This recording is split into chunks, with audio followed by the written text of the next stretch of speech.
बाद में मैं आप सबसे मुलाकात कर रहा हूँ इस वीडियो के माध्यम से, और एक बहुत बड़ा संदेश देना चाहता हूँ इस वीडियो के माध्यम से कि आज कोरोना महामारी जो कि पूरे देश में व्याप्त है, ये एक वैश्विक महामारी है जो कि पूरे विश्व में व्याप्त है।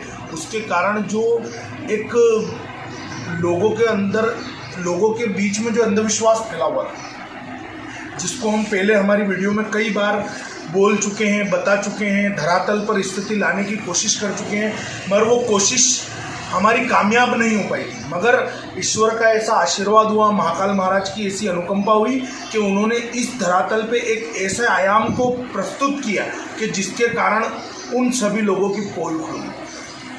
आप सबसे निवेदन है कि आप किसी भी तरह से अंधविश्वास का पालन न करें, और किसी भी झाड़ फूक करने वाले व्यक्ति, ऐसा झाड़ फूक करने वाला व्यक्ति जो कि ईश्वरीय नियमों से हटकर हो, ईश्वरीय नियमों से हटके हो, ऐसे व्यक्ति से दूरी बना लें, क्योंकि ऐसा व्यक्ति आपको कहीं ना कहीं इस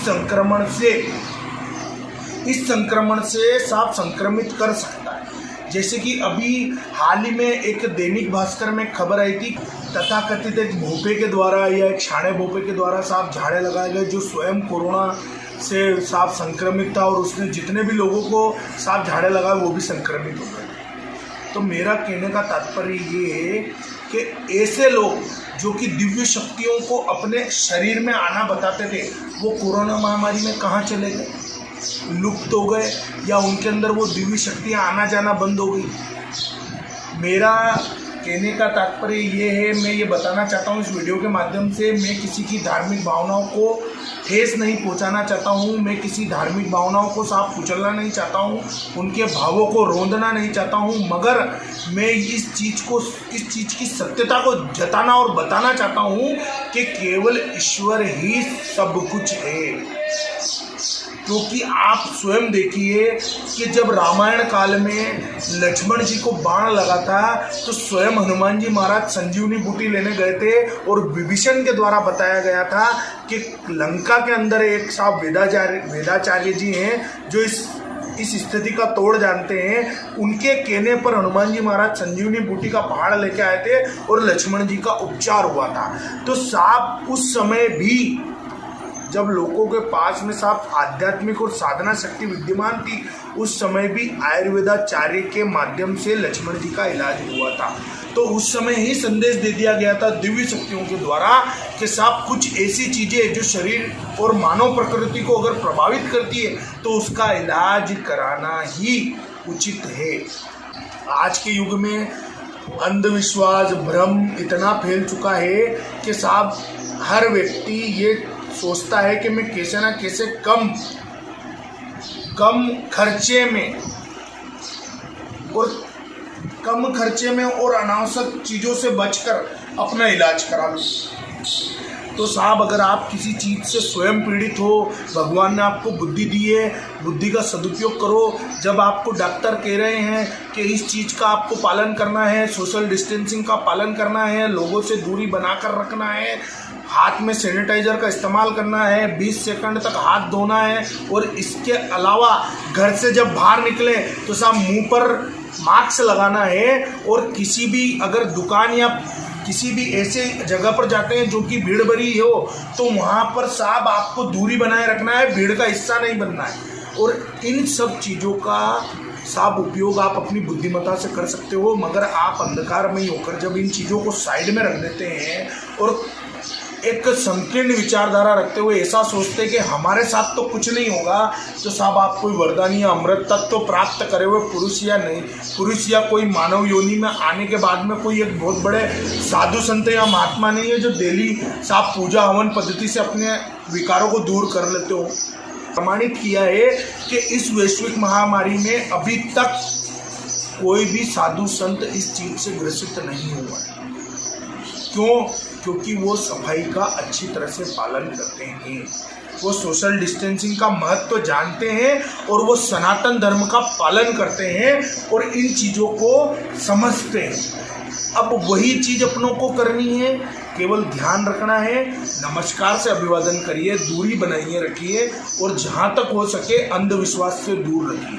क्योंकि जिनमें दैविक शक्तियाँ आती थी, माता जी, भैरू जी, काली मैया, इन भगवानों को मैं मानता हूँ, ये मेरी आत्मा में निवास करते हैं, मगर मैं ये नहीं मानता कि किसी शरीर में ये दिव्य शक्तियाँ विद्यमान हो सकती है, क्योंकि ये इतनी विकराल और इतनी बड़ी होती है और इनका पावर इतना बड़ा होता है कि वो इस तुच्छ शरीर में साथ सम्मानित नहीं हो सकती। तो आप ये मान लीजिए कि अंधविश्वास फैलाने वाले और अंधविश्वास को मानने वाले से दूरी बनाए रखिए, क्योंकि ऐसे लोग ही साफ नियम धर्म का पालन नहीं करते हैं और उसके कारण कई लोग इस चीज़ से ग्रसित हो जाते हैं और उसके कारण कई लोग इस चीज़ से संक्रमित होकर परेशानियां भोगते हैं। फिर आपको आइसोलेट कर दिया जाएगा, फिर आपको साफ घर में बंद कर दिया जाएगा, फिर आप नियमों को मानेंगे नहीं, फिर आप साफ स्टेप बाय स्टेप इस चीज़ में फंसते चले जाएंगे। इससे अच्छा है आप नियमों को मानें। और साफ उन सबसे भी निवेदन है जो कि 3 महीने 2 महीने जब कोरोना की महामारी आई तो साफ उनके शरीर में जो दैविक आवरण नहीं आए, अब साफ धर्म का धंधा बंद कर दें, धर्म का धंधा बंद कर देवे और अनावश्यक लोगों को भ्रमित ना करें, क्योंकि साहब ईश्वर ने कभी भी ये नहीं कहा कि मैं किसी के शरीर में भाव मुद्रा के आदि होकर आऊँगा। किसी भी शास्त्र में नहीं लिखा हुआ है और किसी भी परिवेश में नहीं लिखा हुआ है, किसी भी धर्म ग्रंथ में नहीं लिखा हुआ है कि मैं किसी के शरीर का आवरण बनाकर शरीर में आऊँगा। ये जितना भी है सब पाखंड है, ढोंग है और एक तरह से सनातन धर्म के देवी देवताओं का अपमान है। और जो लोग इन चीज़ों को मानते हैं वो लोग अंधविश्वासी हैं, वो ईश्वर से कोसों दूर है। क्यों? इसका उदाहरण मैं आपको स्पष्ट तौर से देना चाहूँगा कि साहब ऐसे ऋषि महामुनि हुए हैं जिन्होंने साक्षात ईश्वर के दर्शन किए, मगर उनके शरीर में कभी भी भाव के अधीन होकर ईश्वर विद्यमान नहीं हुआ। जैसे आप साहब ले लीजिए बाबा बालकनाथ जी, मच्छिंद्र नाथ जी, गुरु गोरखनाथ जी, पिनाकनाथ जी, वेदनाथ जी, ये कीनानाथ जी और वामा खेपा जी, ये सब प्रचंड ईश्वर भक्त थे, मगर कभी भी इनके शरीर में किसी भी तरह का ऐसा आवरण विद्यमान नहीं हुआ। ये भाव मुद्रा के अधीन नहीं हुए और कभी विचलित परिवेश के अधीन होकर इन्होंने कैसा भी भ्रम फैलाया नहीं। इन्होंने केवल साधना करी, हठ योग करा, ईश्वर को साधा और उस साधना के बल पे इन्होंने जो दिव्य शक्तियाँ प्राप्त करी, जो सिद्धियाँ प्राप्त करी, उससे मानव जगत का भला किया और लोगों को संकटों से बचाया। तो ऐसे महामानव और ऋषि मुनि बहुत कम हैं, इसलिए आप भ्रम के अधीन न हो और कोरोना महामारी से बचने के उपाय मानिए और सोशल डिस्टेंसिंग, मास्क, चेहरे पर मास्क लगाएं और जहाँ तक वो सैनिटाइजर यूज़ करें और कहीं भी बाहर जाते हैं तो साफ भीड़ भरे इलाकों से दूर रहें। जय श्री महाकाल। जय श्री महाकाल। अगर वीडियो में कहीं भी बातों से आप सहमत हैं तो लाइक, सब्सक्राइब, शेयर करें और आगे आने वाली वीडियो के अपडेट्स के लिए बेल आइकन को दबाकर ऑल सेलेक्ट करें। जय श्री महाकाल। ओम नमः शिवाय। ओम नमः शिवाय। ओम नमः शिवाय।